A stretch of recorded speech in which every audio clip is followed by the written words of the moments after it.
Your fixed mortgage rate ending can be a bit of a wake-up call. Suddenly your payments could change, but it's also an opportunity. In this episode, I'm joined by Emma Jagger. Emma is Senior Mortgage Product Manager at Skipton Building Society, and she's going to explain how product transfers work and how to make sure that you stay on the best deal. Emma, what should homeowners expect when fixed rate deals end? Just talk us through what happens. Yeah, so their mortgage lender will be in contact with them to say, your deal's coming to an end and this is what will happen at the end of your deal. And if they've used a mortgage broker previously, their broker's likely to be in contact with them as well.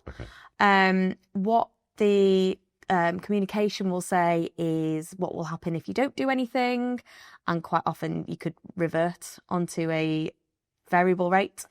And then quite often as well, they'll have instructions to say, if you want to have a look at your deal and switch your deal, then this is what you need to do.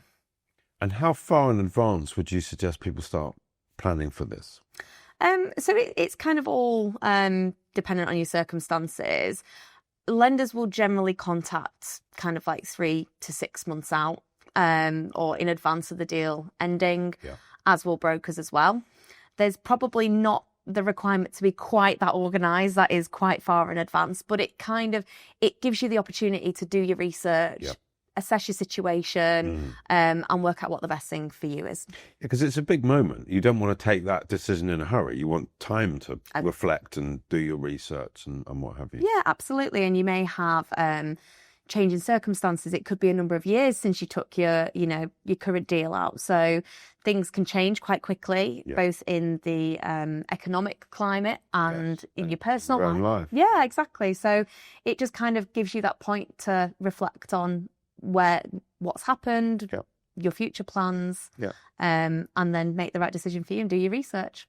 Are there any particular advantages, would you say, of staying with the same lender?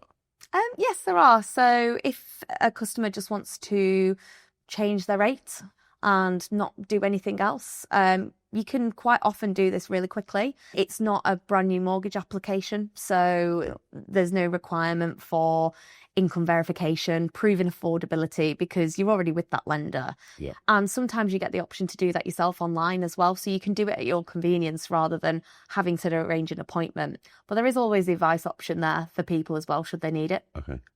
You mentioned the word requirement. I'd be interested to know, is there a requirement on the lender to proactively reach out and let you know that your rate's about to expire? Yeah, so they have a regulatory requirement to say when your rate is changing or when your payment is changing, then they have to notify the customer in advance.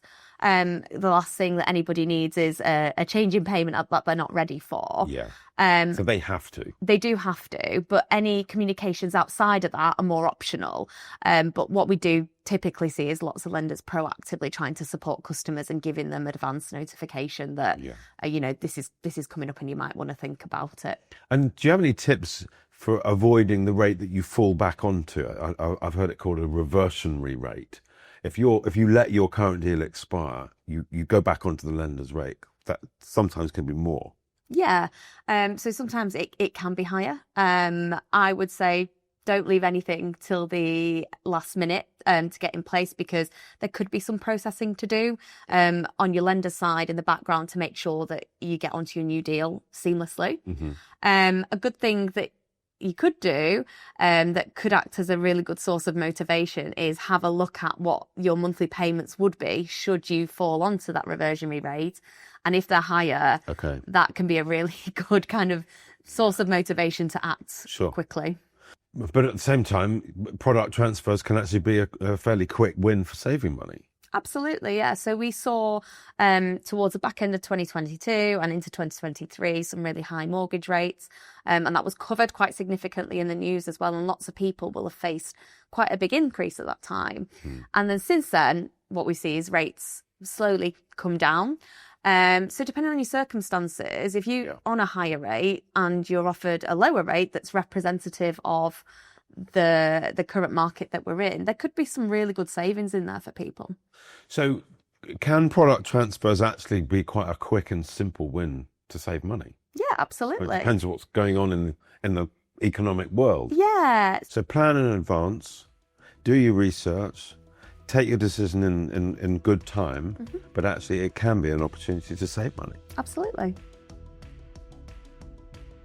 You could lose your home if you don't keep up your mortgage repayments.